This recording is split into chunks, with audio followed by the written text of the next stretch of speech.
നിജ്ജർ വധത്തിൽ പ്രധാനമന്ത്രി നരേന്ദ്രമോദിക്ക് പങ്കുണ്ട് എന്ന രീതിയിലുള്ള വാർത്ത പ്രചരിപ്പിച്ച പത്രത്തെ തള്ളി കാനഡ ആസ്ഥാനമായ ഗ്ലോബ് ആൻഡ് മെയിൽ പത്രവാർത്തയാണ് കാനഡ നിഷേധിച്ചത്. വിദേശകാര്യമന്ത്രി എസ് ജയശങ്കറിനും സുരക്ഷാ ഉപദേഷ്ടാവ് അജിത് ഡോവലിനും പങ്കുണ്ട് എന്ന രീതിയിലായിരുന്നു വാർത്തകൾ പ്രചരിപ്പിച്ചത്. നേരത്തെ തന്നെ വിദേശകാര്യ മന്ത്രാലയം വാർത്ത നിഷേധിച്ചിരുന്നു. തെറ്റായ പ്രചരണത്തെ അർഹിക്കുന്നവജ്ഞയോടെ തള്ളുന്നു എന്നായിരുന്നു വിദേശകാര്യ മന്ത്രാലയത്തിന്റെ നിലപാട്. ഐസൺ ജോസ് ചേർന്നു വിവരങ്ങളുമായി. ഐസൺ, ഇതെവിടെ നിന്ന് പുറപ്പെടുന്നു, ഈ വാർത്തകളൊക്കെയും എവിടെ നിന്ന് ചർച്ചയാക്കപ്പെടുന്നു എന്നുള്ളതാണ്. ഏതായാലും ഇപ്പോൾ കാനഡ ഇത് തള്ളിക്കളഞ്ഞിരിക്കുന്നു. വിവരങ്ങൾ എന്താണ്?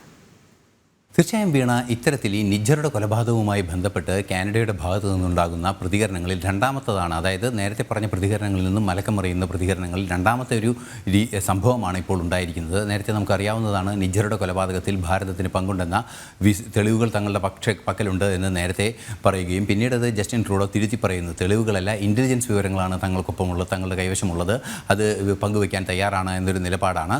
സ്വാഭാവികമായും അത്തരം നിലപാടുകൾ, അത്തരം ഇൻ്റലിജൻസ് റിപ്പോർട്ടുകൾ ഒരു തെളിവായി സ്വീകരിക്കാനാകുമോ എന്ന ചോദ്യം തന്നെയാണ് അപ്പോഴും ഉയർന്നത്. സ്വാഭാവികമായും അതേ രീതിയിൽ തന്നെയാണ് പ്രധാനമന്ത്രിക്കും അതുപോലെ തന്നെ എസ് ജയശങ്കറിനും അതുപോലെ തന്നെ അജിത് ഡോവലിനും, അതായത് പ്രതിരോധ ഉപദേഷ്ടാവിനും എല്ലാം തന്നെ, രാജ്യത്തിൻ്റെ സുരക്ഷാ ഉപദേഷ്ടാവിനും എല്ലാം തന്നെ നിജ്ജറുടെ കൊലപാതകത്തിൽ പങ്കുണ്ടെന്ന രീതിയിലുള്ള ഗ്ലോബൽ മെയിൽ പത്രത്തിൽ വന്ന ഒരു റിപ്പോർട്ട്, ആ റിപ്പോർട്ടിനെ ഏതാണ്ടൊക്കെ അംഗീകരിക്കുന്ന ഒരു നിലപാടാണ് നേരത്തെ ജസ്റ്റിൻ ട്രൂഡോയുടെ ഭാഗത്തു നിന്നുണ്ടായത്. അത് പരസ്യമായി പറഞ്ഞില്ല എങ്കിൽ കൂടി, പക്ഷേ ഇപ്പോഴാണ് അത് കൃത്യമായി പറയുന്നത്. പ്രധാനമന്ത്രിക്കോ അല്ലെങ്കിൽ വിദേശകാര്യമന്ത്രി എസ് ജയശങ്കറിനോ അതുപോലെ അജിത് ഡോവലിനോ ഇക്കാര്യത്തിൽ പങ്കില്ലെന്ന് വീണ്ടും പറയുന്ന ഒരു സാഹചര്യമാണ്. നേരത്തെ നമുക്കറിയാവുന്നതാണ്, തെളിവുകൾ തങ്ങളുടെ പക്കലുണ്ടെന്ന് പറയുന്നത് ഇൻ്റലിജൻസ് റിപ്പോർട്ടുകളാണെന്ന് പറയുന്നു.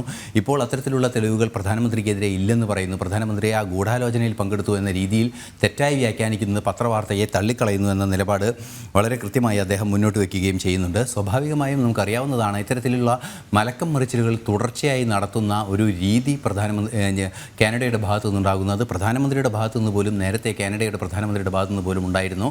അത് വീണ്ടും ആവർത്തിക്കുന്നു എന്നാണ് ഇതിൽ നിന്നും മനസ്സിലാക്കാൻ സാധിക്കുന്നത്. ഓക്കെ, ശരി ഐസൺ.